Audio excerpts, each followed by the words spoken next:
food. Mama Ella cook all of this. The poto. This is the rice cake, I think.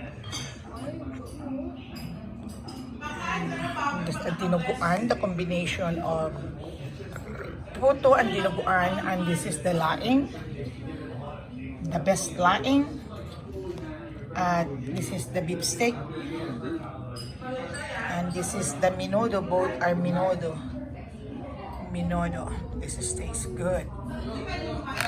And of course, the birthday will not go through if it is no pancit. It said that's long life. And this is my specialty.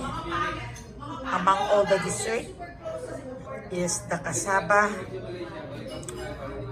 pudding. Okay. And this one is a ground beef mixed with potato, carrots. And this is a crispy pata. And of course, the dinuguan. And here, the crispy pata, I ordered it. Yes. And that one, I have langkuga or ginataang bilo-bilo, which is all the visitors like this very much. And I have also my this one.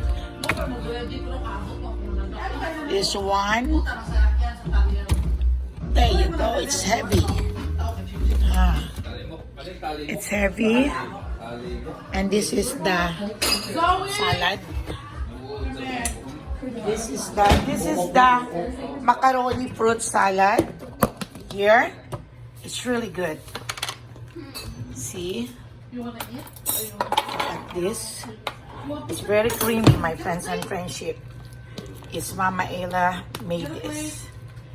And no more rock playing with Liam, okay? All right. No more. Bye. Don't play rock.